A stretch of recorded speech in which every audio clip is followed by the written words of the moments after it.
All right, so hi everyone. This is Stephanie Immelman, and I'm the CEO of the Delray Beach Chamber. And welcome to our tourism roundtable today. We've got a couple of guests, so I'll let you know what our agenda is.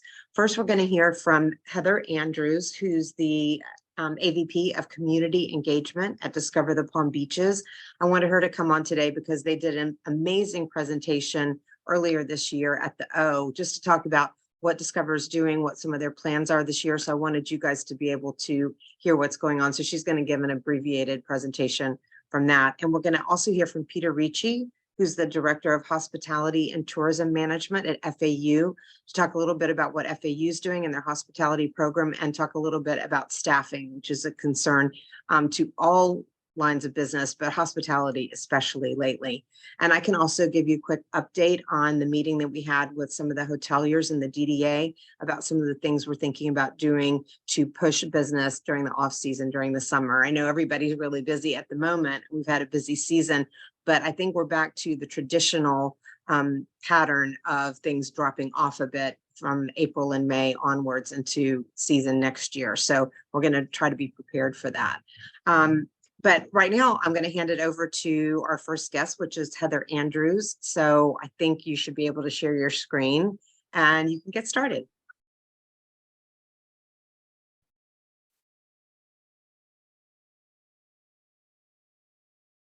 Well, perfect. Hopefully you are able to see my screen here. I know a lot of you were able to attend our event back in February. So some of this, we will have some updated information at the end, but always good to really understand the state of the tourism industry here in Palm Beach County. Again, just for those of you that don't know who we are, Discover the Palm Beaches is the official tourism marketing corporation. We are contracted by Palm Beach County to do the work that we do. And we don't do this work alone, and I'll go through that in a minute, but we are organized as a private, not-for-profit organization accredited by Destinations International. We've gone through this rigorous accreditation process through Destinations International, which is the association of all the destination marketing organizations across the globe. We have a 25-member board. 7 of those board members are each appointed by a Palm Beach County Board of County Commissioner.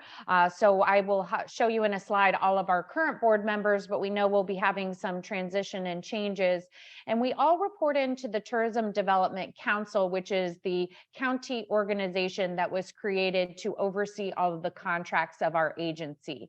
Discover the Palm Beach's specific mission is to grow the tourism economy. And we know when rising tides in the tourism economy are going, really it's going to ensure that our entire county is prosperous, because hospitality and tourism is the #2 driver of our economy outside of agriculture.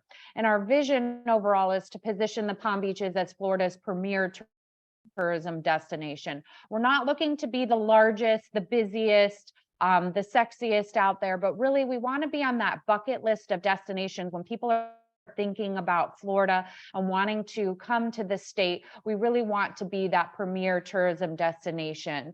We are led by a very strong and fantastic leadership team led by Jorge Pesquera.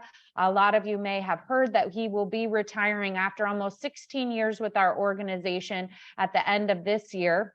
Our Chief Financial Officer is Evan Lomrance, our Chief Sales Officer, Kelly Cavers, and the newest to our team is our Chief Marketing Officer, Milton Segara. Again, I talked a little bit about our board members. This is our current board. Again, we do expect some changes coming up over the next year with some of the new county commissioners and some other changes that have gone on as well, but very strong overall board, which represents, all across of the hospitality and tourism, and within overall some of our great industry partners here in Palm Beach County as well. I talked about tourism promotion being a team. Discover the Palm Beaches is one of the largest organizations that doing tourism promotion, but our sister agencies are the Cultural Council for Palm Beach County, the Palm Beach County Sports Commission, and the Film and Television Commission. Then you see we also have relationships with the Convention Center as well as All of those are receiving their funding or portions of their funding when talking about through the 6% bed tax that happens in the county. Then you see over to the side, I have Palm Beach International Airport and the BDB. These are very strong partners of ours. Obviously, those two entities are not funded through the hotel bed tax, but they do represent a very significant role within our destination team overall, as well as our relationships with Stephanie and the chambers throughout the county as well. They're really, the key into the business community and helping to let us know, and especially here in the Delray Chamber with a tourism committee, that's critical to be able to hear the voice of all of the concerns or things that you need us to be doing. Bed tax investment, if you were at our event in February, you heard that we had record-breaking bed tax collection. This number, if I had showed you this slide a year ago today, that would have been $54 million. So it's incredible that we are at $78 million moving into 2023. We will be able to do a lot of great and significant work together to promote the destination, to continue to drive tourism to the area. So you can see how the breakdown then goes to all of the agencies of that 78 million. Tourism infrastructure, we sometimes get some questions on what is that. That goes to the convention center garage, as well as both of the ballparks as well. We're funded through hotel bed tax. Is getting dollars specifically for beach renourishment projects. And then down from there, you can see all of the additional allocations of funding. And again, for us in Palm Beach County, it is critical that tourism continue to thrive. It is a $10 billion economic impact to our economy. And we are talking about over 85,000 people working together within the community. I know Peter's going to be talking about jobs. I know a lot of you have been struggling with that, but again, whatever we can be doing, working together, continue to make a very strong workforce. You can see why that's important, because if we're not putting out a quality product, people will not return to the destination. So working together as a team, we want to do all that we can to help support all of these jobs within our community. And that's why we do call it a shared community value. Tourism is really working for everyone in Palm Beach County. We're driving down taxes within our local economy, as well as there is no state income tax in the state of Florida because of tourism and the retail sales tax that can be collected from those tourists in the area. We're expanding business opportunities. The rate at which people are moving to the destination. Most of those people had visited before multiple times as a visitor, determining that they wanted to move to the destination, which in turn creates entrepreneurs creating business or business relocation. And really, we're the only entity that is out there that is looking to gain the world's attention to our destination.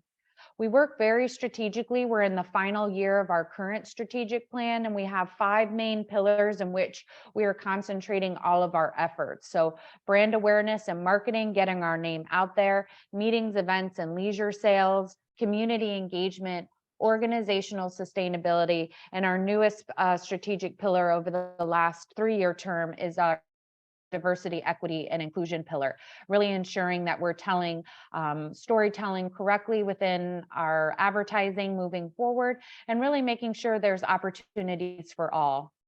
Specifically within that strategic plan for 2023, our focus is going to continue to evolve our destination brand. We're currently in the process of a brand evolution. So we have our agency working on some concepts and ideas of a brand evolution. We are in the midst and throes of a complete website design that we're extremely excited to launch in late spring, early summer, and a lot of additional summer season initiatives. Stephanie alluded to, again, we will be moving back into the more traditional roles of what summer looks like. So putting those initiatives into play moving forward. We want to continue to leverage our sales and service integration as well. So I'll talk through a lot of the different strategies that we're working towards for transformational events and increased sales visibility and efficiencies with our team. And then finally, the enhancement of business community partnerships. We want to increase our city partnerships and initiatives as we move forward. And again, our reaffirmation to our work in diversity, equity, and inclusion. So we're going to start a little bit with our business intelligence. We take a lot of touch points in how we aggregate data. We are one of the only destination marketing organizations in the state of Florida that has a full-time research individual on staff. So he's using all of these trends to be able to help support our county overall. And I've got some really great new things to tell you about some of the stuff that he's working on. But the biggest thing that we had announced in February was record-breaking visitation. We are now beyond pre-pandemic numbers with 9.2 million visitors into the destination in 2022. So you can see we have fully recovered and then some, and continuing to move forward into 2023. And really, this slide here is going to show you the breakdown of where those individuals were coming from. You can see some of the biggest gains that we had were in the international realm. Again, we've beaten those pre-pandemic numbers, and with a lot of the visa issues and the borders not being open in 2021, we really weren't able to make great gains in the international market, but you can see now we are full-fledged back with our international markets. And it's great now that we have our new train station in Boca Raton in Orlando opening. Hopefully this summer we can continue to capture on a lot of those international markets within the destination as well. This number here as well shows our visitor spending. This does not include how they got to the destination, as in their airline flights. But this does include, you can see where dollars are being spent. So the largest portion there is in lodging, food and beverage, transportation within the destination. So that would be if they rented a car, Ubers and Lyfts there, and then you can see retail spending as well as recreation. And again, we all kind of understand that the numbers and why the bed tax has done so well is really byproduct of the rate that we're able to demand. So you saw that 50% up in lodging, and this slide here shows you exactly why that is. And that's because the rate that our hotels are able to charge is way different than it was in 2019. So you can see that that average daily rate back in 2019 was $185. Fast forward to today, and we're at $248 a night. So you can see why the bed tax collection has definitely escalated in a lot of the things that we're doing. Now, a lot of you may say, well, the occupancy, the top number there on the bar graph, doesn't quite equate to 2019, but I will say that we had a lot of product come online within these last 3 years. Obviously in Del Rey, you had the Ray open, we had the Canopy and the Ben open downtown as well. So there is more room inventory to fill. So luckily we're driving that demand as well. So the occupancy hasn't quite exceeded those 2019 numbers, but we're definitely getting close. So you can see there those big numbers. 2019 total revenue 828 million to 1.2 billion here in the past year in 2022. So great gains that we're making, but with great gains, that means we have to have a lot of great stuff in the pipeline, in which we're going to show you as well. This is kind of a cleaned up version of the hotel pipeline through 2025.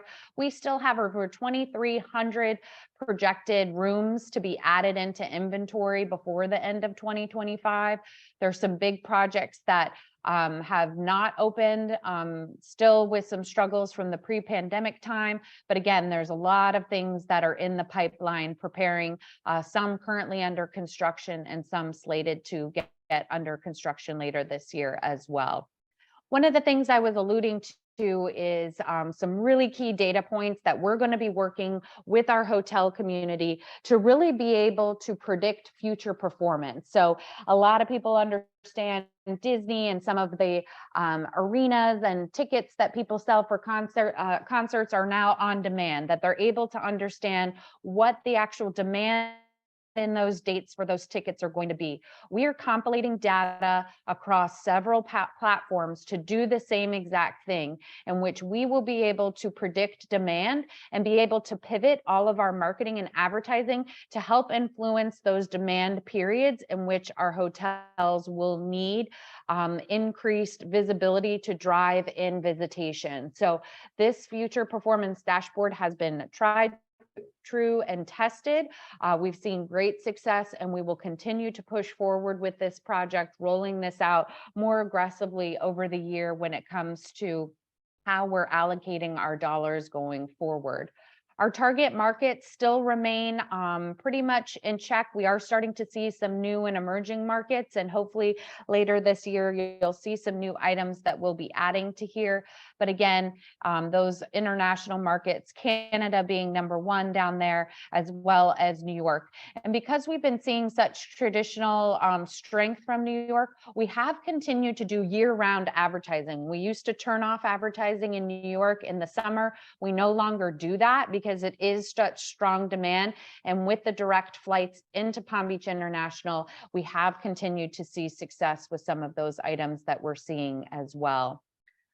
On the group side overall, some of the big strategies that we're going to be talking about moving forward is really what we want to do is to mitigate that seasonality, looking for groups that can feed those need periods that we have to create compression within the market, so that if the convention district is full, groups of different sizes can move into the Del Rey and Boca and Palm Beach Gardens markets overall. So that is what our groups and meetings team is working aggressively with overall to increase economic impact. But one of the biggest things that we have to realize as well as a county is that a lot of development is happening throughout the state and throughout the country in areas when it comes to convention hotels as well. So, and there's other disruptors that are out there that create opportunities for us as well. So we know the convention center is opening a beautiful new Omni product here. Miami also has been working on a big project. We know Savannah is doing a big renovation and expansion of their convention center. So we really have to think through how we are going to remain competitive. So you'll hear us talking and may need your support when it comes to our tourism master plan RFP that's going to be going out, and as well as the RFP for an additional convention center hotel are extremely important. But remote working is still going to remain a challenge in the groups and meetings market. I talked about Miami and Fort Lauderdale getting those headquarter hotels at the convention center. So us pushing really hard to get that other subset, because groups coming into the convention center do not want to split their business among 5, 6 hotels and have to rely on transportation. They really want to have those big box hotels, and we really, really need one in downtown West Palm Beach. Savannah and Tampa, again, are doing massive convention center expansions. Always the concern of inflation and the rumors of recession always can create volatility in the groups and meetings market. But what we're going to do is leverage our classic and reimagined hotels. We've had some multi-million-dollar renovations on product here in the county with PJ National, the Boca Raton and the renaming of it, as well as the Opal Grand and the Atlantic kind of renaming themselves. So really understanding what those hotels are looking for and how we can help increase demand and group bookings in the products that are out there. We do have one-of-a-kind attractions, so really getting out there and maximizing our Between the Sessions campaign and really talking about what sets us apart from other destinations to those meeting planners. And again, working with innovative business and academia to really be able to maximize what we can offer to groups and meeting planners. You know, we're capitalizing on subject matter experts throughout our county, and we can leverage a lot of that when it comes to our groups and meetings, where we can bring people in or take people with us. A lot of you may have seen Amanda Perna has been doing a lot of things with us when it comes to PCMA and other events of showcasing these great entrepreneurs that exist within our destination, and that they too can also come and speak at an event. Or you can have a great service project with for Ocean or other great entities within our county as well. So maximizing on that intellectual capital. And again, diversity of places and experience and people.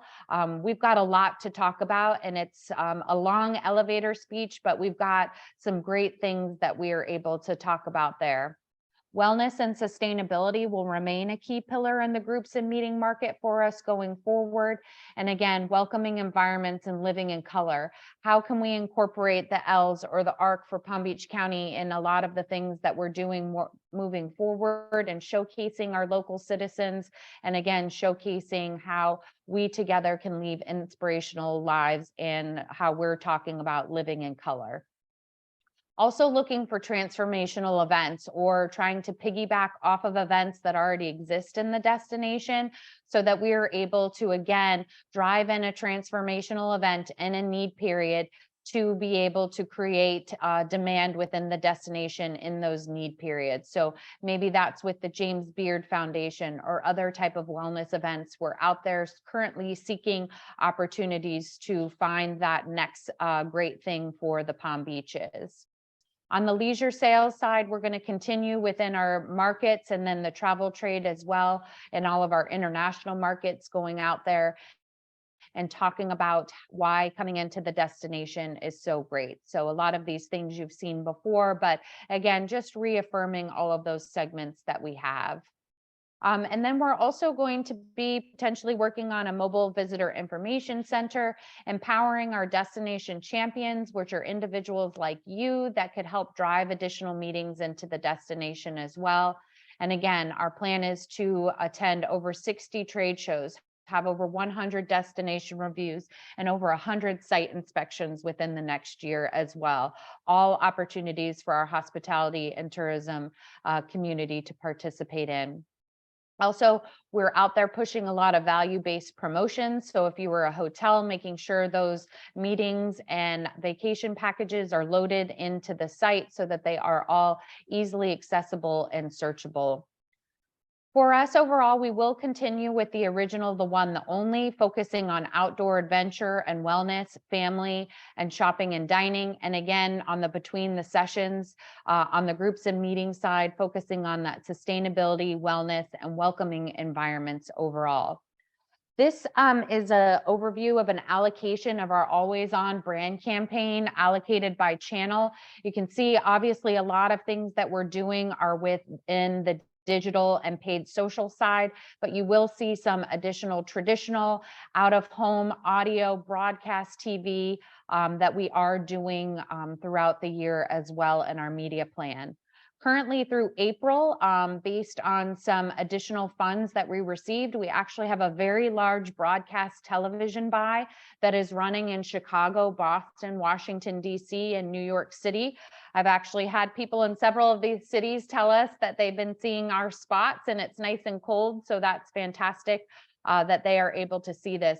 This current buy is combined reach of 49 million impressions in these major markets. So this is something that we have wanted for a long time, and we're actually able to execute this year within these markets. So definitely really exciting. On the international side, we do have our Always On digital campaigns in Canada, Mexico, and Colombia. And in phase 2, we'll be focusing on Brazil, UK, and Germany. Also with a lot of events that we'll be doing in UK and in Canada as well. And we continue to do some consumer and trade publications on that side as well. And really, we can't do it without a lot of the partnerships that we have. We work internationally with Brand USA.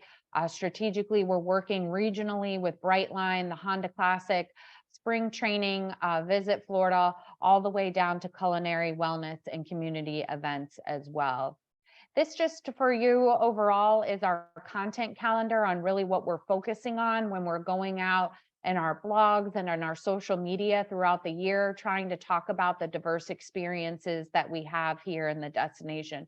There's so much to talk about that we definitely have to get it all plotted out on a calendar to get it all in, because there is so much to say. And then again, we wanted to talk just a little bit to let you know about our audience segmentations.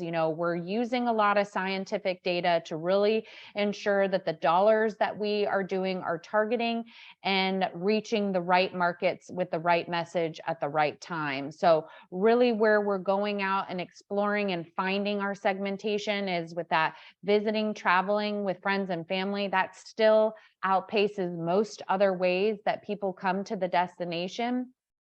So again, making sure that people understand that they can come and visit you, but please stay at a hotel. We also have our beach and outdoor lovers, our cultural experiences and wellness options, our resort seekers, and then again, our group and meeting and planners and business travelers. So these are really the 5 key areas in which we were focusing our segmentation throughout the year. And again, we're prioritizing our multicultural markets and our media outlets when we're doing a lot of our buying. So you'll see a lot more within our Black and Hispanic, LGBTQ, and our accessible travel as well. So we'll be doing an accessible tourism program over the next year. We're looking to partner with a leading organization on a certification for this for the destination as well. So, you see the statistics that there are a lot of households, more than anybody thinks of, with people with disabilities, and we want to ensure that people feel welcome and that our hotels and attractions are accommodating to these guests as well. So again, from the public relations side, we have our earned media goals. They're very aggressive out there, but there's a lot of ways in which we are going to be doing that. Some of our starred and highlighted tactics that we have for the year is we will be doing a Gilded Age FAM with the HBO, kind of that show that's been out there that's been highly successful with that Gilded Age. It fits really well with our campaign, the original one, the one, the only, we'll be doing in conjunction with Visit Rhode Island. The Brightline Orlando launch is going to be huge when that happens for us. Again, we're already a strategic partner with Brightline, so capitalizing on that going forward. We'll also be doing a kid-tested, parent-approved satellite media tour. And we already completed our Ultimate Week of Sports back a few weeks ago, where all of our professional sports align in one amazing week, from spring training to equestrian to the Delray Open. Everything's there, culminating in the Honda Classic that week and the start of spring training.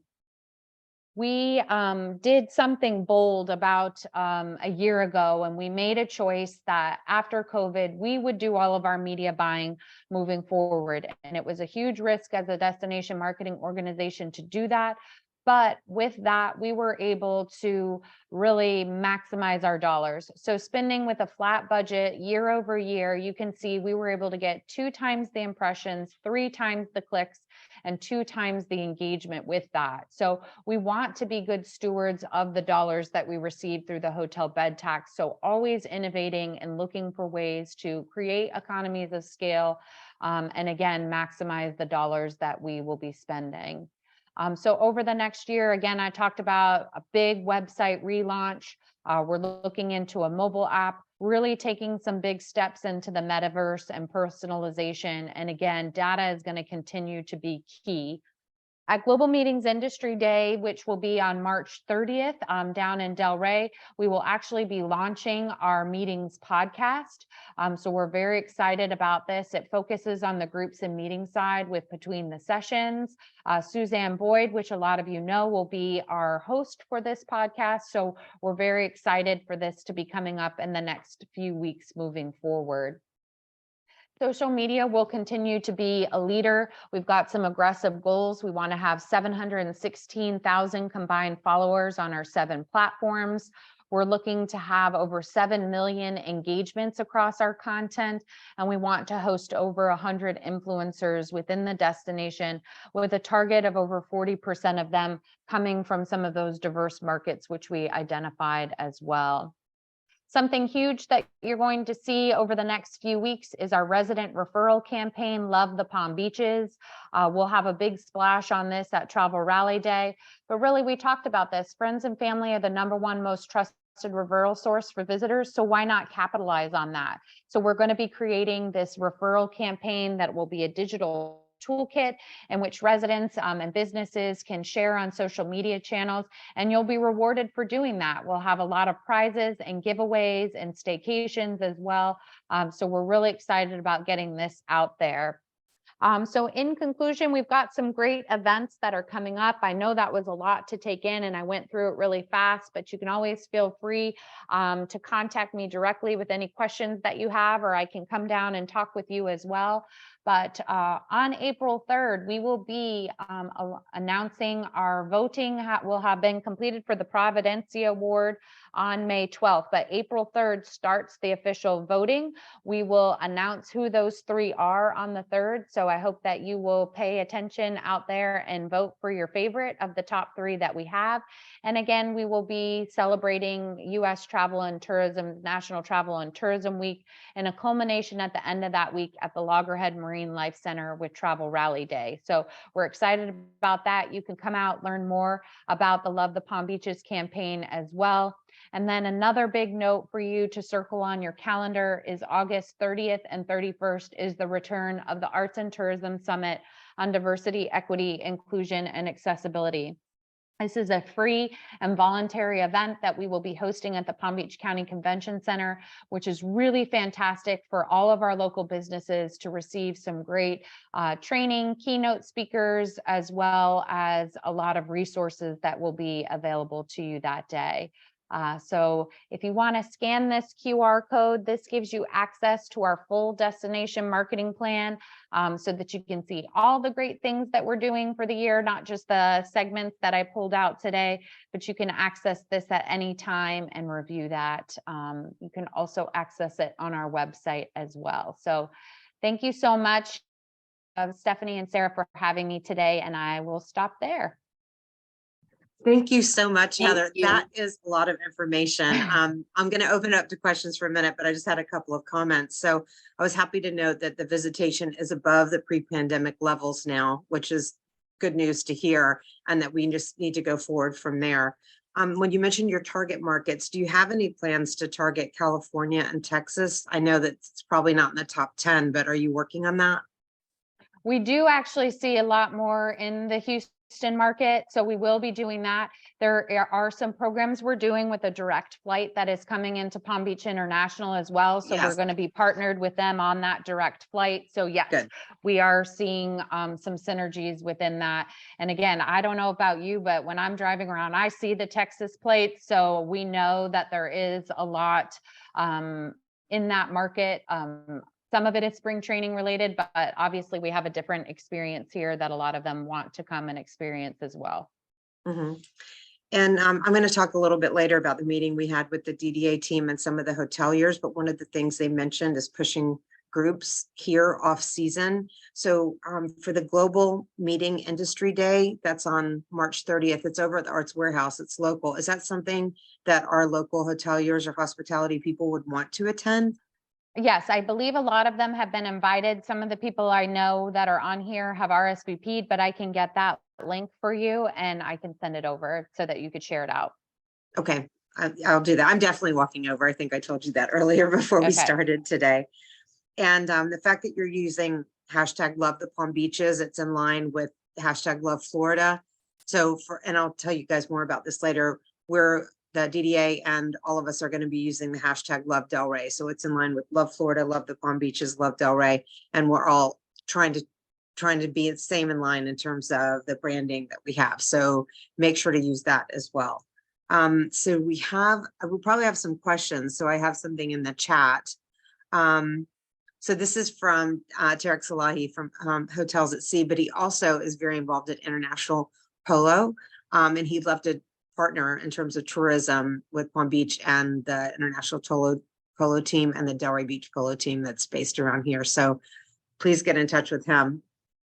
So do we have any questions or comments from the crowd? Okay. All right. Well, Heather, thank you so much. We always love hearing from you. I know it's a lot, but we'll be reiterating all the things that you're talking about with our plans that we have for summer that I'll be telling everybody about in a little bit. So without further ado, I'm going to hand it over to Peter Ricci. And he is the Director of Hospitality and Tourism Management at FAU and also on Hey, the board at yeah, Discovery Beaches. yeah, I was just gonna say, Heather, great job, and it's a pleasure to be on the board for the Palm Beaches. They do amazing things. You're probably overloaded with info. I put something in the chat while Heather was speaking that I thought might be of interest to those of you here. It's once a year we do the Destination Marketing Organization update and forecast. And we have the Palm Beaches, Visit Lauderdale, Greater Miami Convention and Visitors Bureau, and Visit Florida all together in the room. And I'm the moderator. We talk about what markets and successes they went after last year and what they're doing for this year and what they're seeing so far. So I thought maybe you'd want to attend that. It's at the W Hotel in Fort Lauderdale, and I put the link to register there. One of the, what I'm going to talk about is it's kind of all these things mixed together. We're seeing nationally a resistance to drop rate on the hotel side, and you can see it clearly in Palm Beach County. When you move the RevPAR from 130 bucks to 170 bucks, we're not going to give that up as operators. So the cost of labor has gone up precipitously, and I'm going to just share some screens. Let me see. Can you see them if I just click on them? Do I need to share them, Stephanie? You know? You need to share it. All right, let me see if I can get in there and just share them. The first one I'm going to share is from Wall Street Journal. It's already a little bit dated, but you can see that leisure and hospitality pay was up about 25%, highest of anything at all. As we move into 23, it's hit about 28% with no signs of going back. So there's basically no way that an operator can reduce menu prices or room rates if they're going to survive with these new pay rates. It's either that or reduce full-time equivalents. There's no answer there.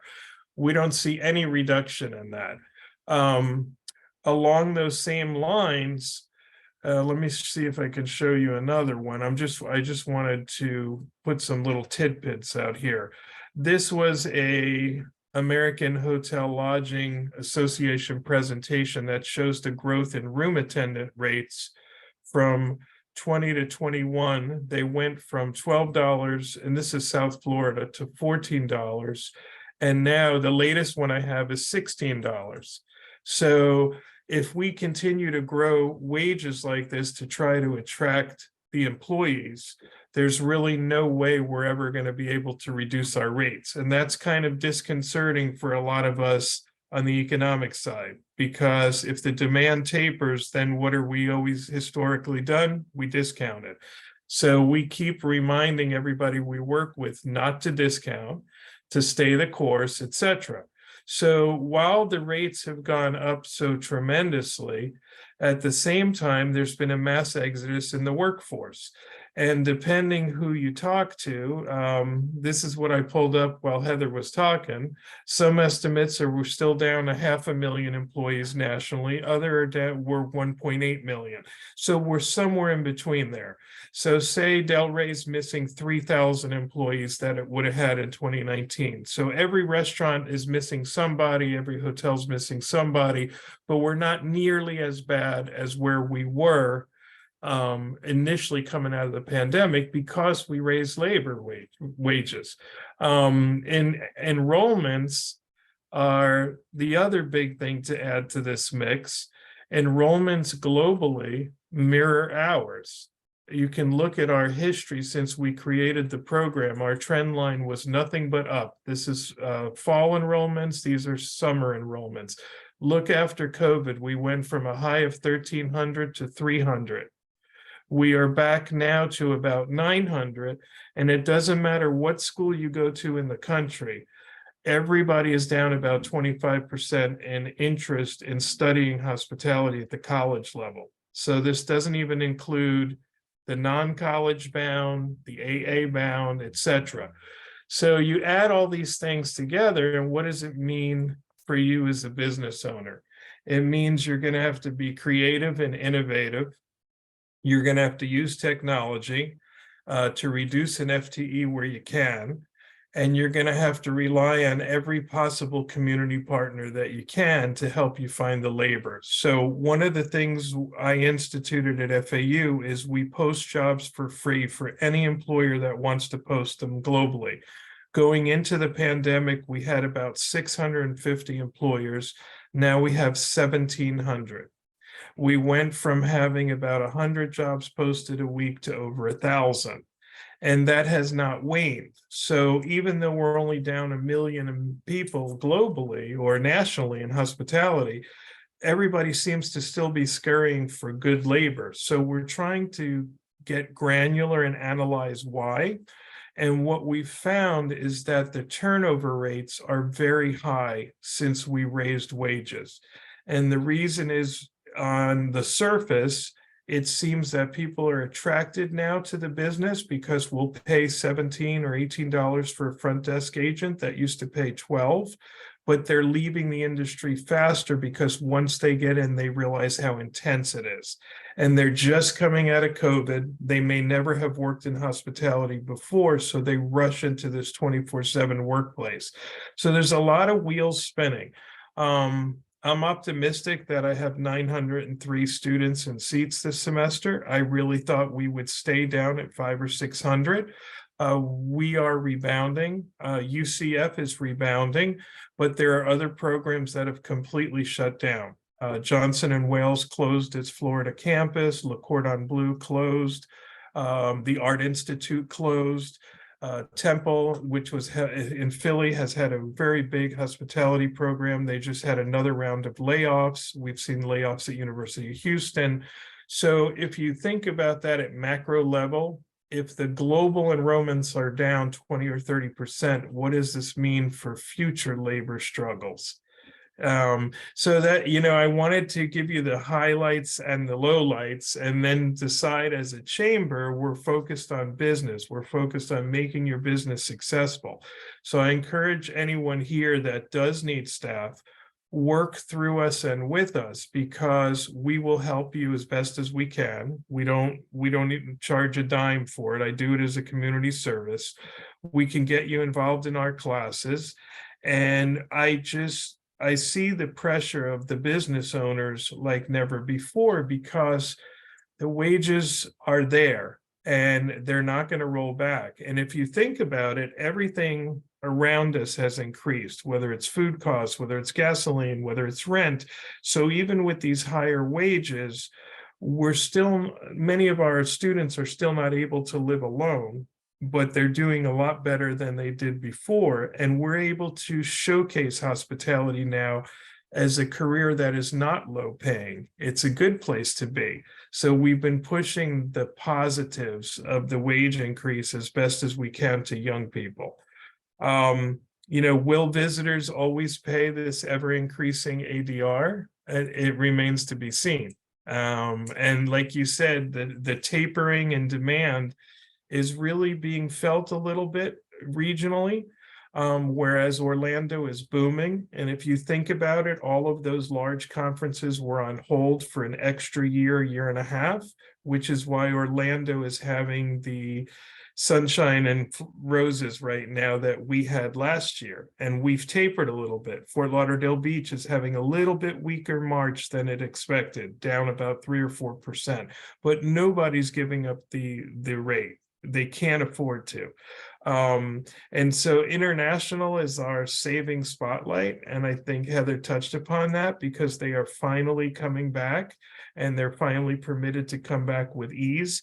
So we're hoping that this monstrous economic engine will continue into 24, because the groups will come back. They've already come back to Vegas and Chicago and Orlando finally. And now international will fill in for the domestics that have seen Florida during COVID 2 or 3 times, and now they're on to another destination. So we're hoping international will fill, and then the domestics will return in middle 24, 25. But in our little corner of the world, hospitality has been my life. I think it's inspiring for young people to have these great job offers. I just wish we could find more of them. So, so I'll open it for Q&A, and that's really just what I wanted to share with you was the economic side, because it's perplexing with wage rates being so high, enrollments being down, and we see it in Switzerland, we see it in Brazil, we see it in South Africa. Enrollments have drastically dropped all over the world post-COVID. So that's something the deans and directors around the country, we have meetings every month. We're trying to come up with strategies the best as we can. And some of us are luckier than others because we're in destinations that thrive on tourism. So we'll always have an ability. Thank you so much, Peter. I think that we have the title of your memoir, which is going to be Hospitality Has Been My Life. I like it. It still is. I love it. I know, mine too, in a way.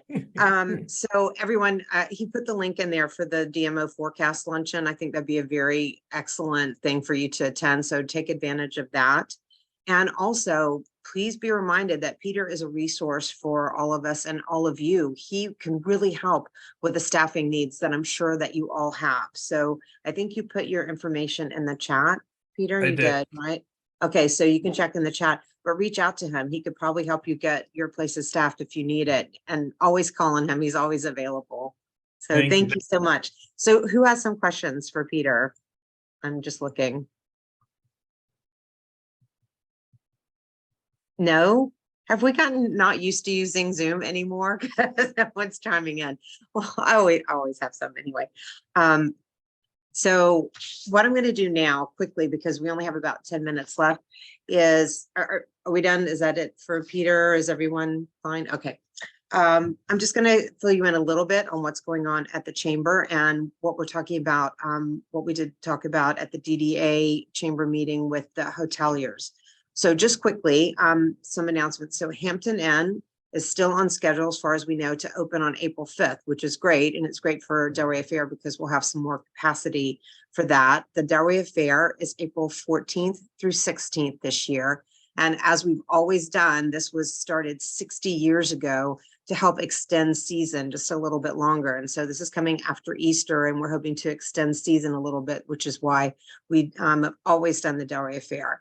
So you may have heard that the Billie Jean King Cup is also taking place at the same time, but don't panic. I know everyone was very panicked over the Delray Beach Open and some other events that were taking place when it's not the same thing. So the Billie Jean King Cup is wonderful opportunity. It's an international top opportunity for us. It's an international women's team event. So we're going to have visitors from all over, as well as press from all over the world, which is important. And we'll be able to show Delray Beach in our best light, I think, by having this great festival going on at the same time.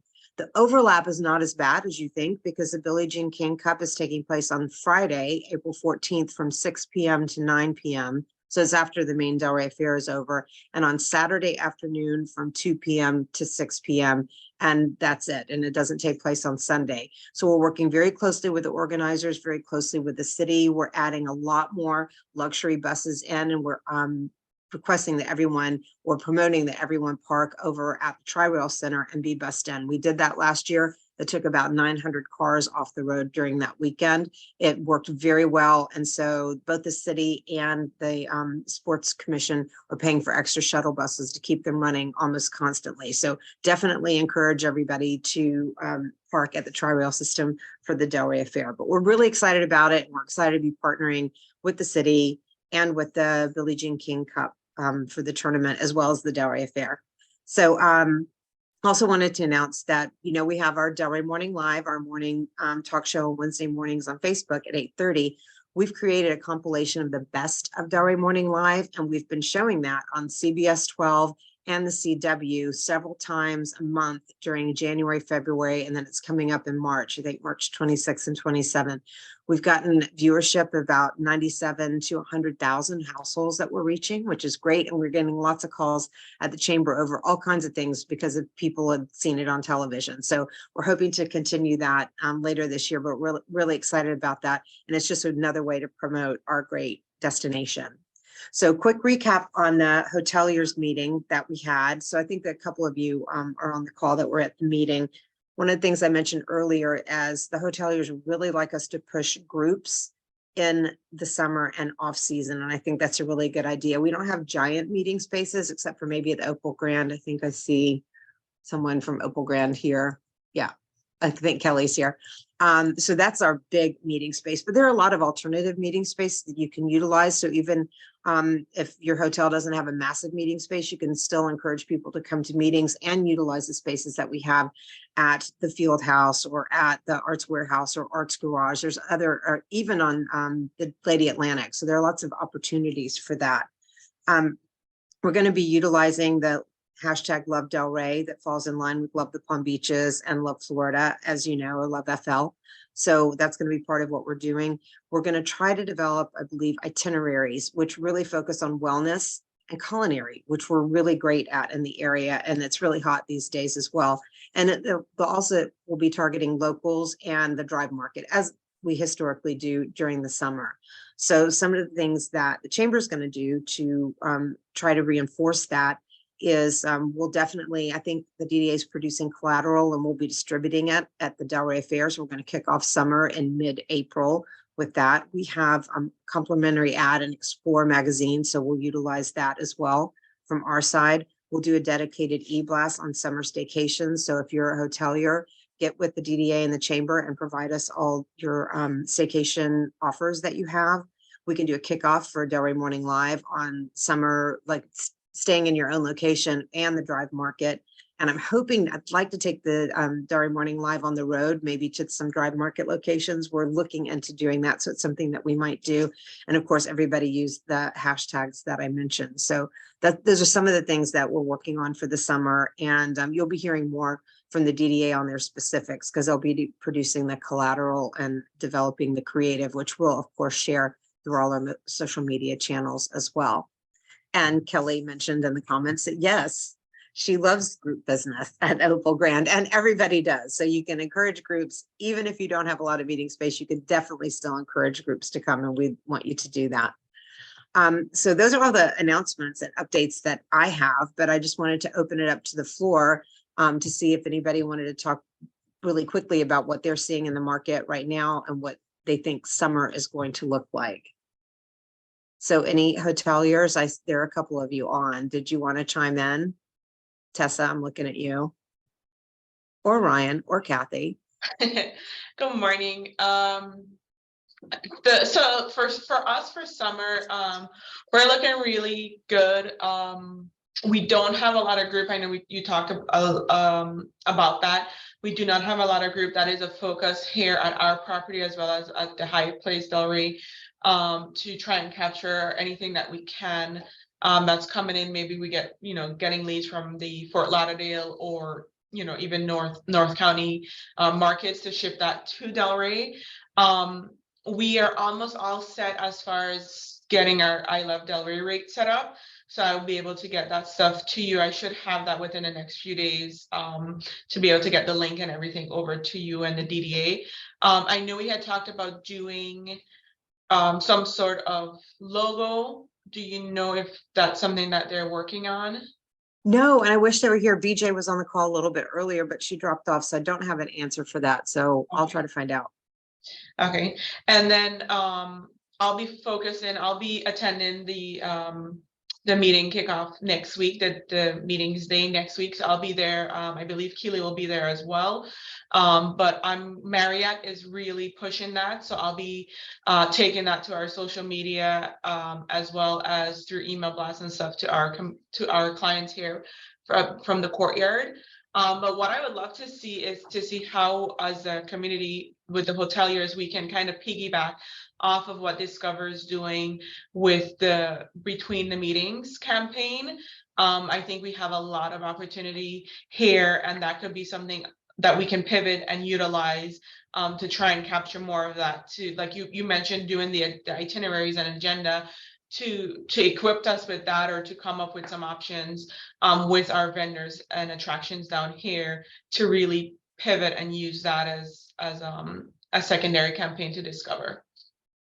Yeah, I like that you mentioned between the meetings. So that's something that we can utilize because a lot of the big conventions obviously take place in West Palm. We're a great destination to visit between the meetings. And so that's something that we really want to focus on. Heather, did you want to comment on that or? No, I think that's great. Between the sessions overall, we can have the team come and talk with you all, maybe at a upcoming tourism meeting, or if you have something else set to think through that. But I think it would be great, especially with the destination services team, to kind of understand if you've got those options down there that we could be better selling into the groups. Great. Okay, we'll try to connect on that. That's helpful. Thank you, Tessa. My pleasure. And then one last thing, I don't know if I'm working on it, but I don't know if anybody has from the chamber or DDSI connections at the Boca Raton. They do a lot of huge conferences down there. So maybe it's something that we can target to be overflow pre and post conference. I know they obviously want to stay close to the resort when they're actually doing the conferences, but it could be something that we can target pre and post to get those clientele. Okay, that's a good idea. That's it. Okay, excellent. And I know that you put so I don't mean to put you on spot, Tarek, but I know that you put something in the chat. So do you want to talk quickly about polo? Is it coming to an end in the near future? Is season nearly over?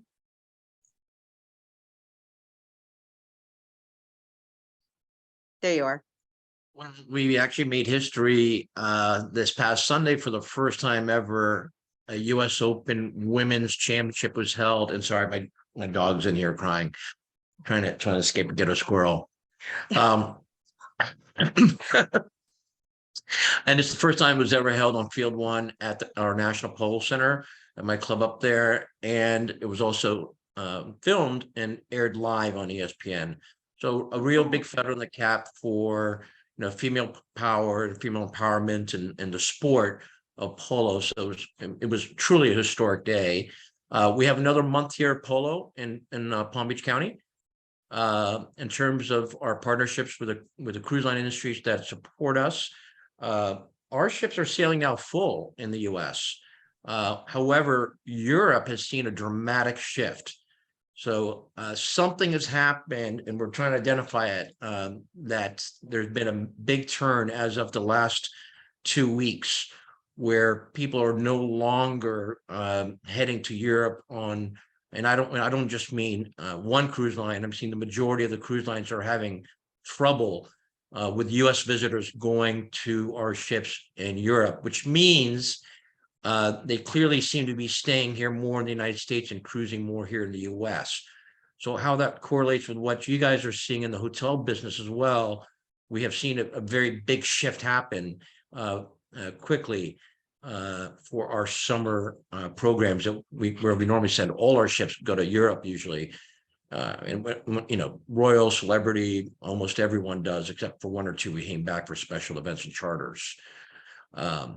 So I mean, it's exciting times. It's also interesting times happening in international tourism with us. So we're monitoring the situation very carefully, seeing what's happening in Europe and why this is happening.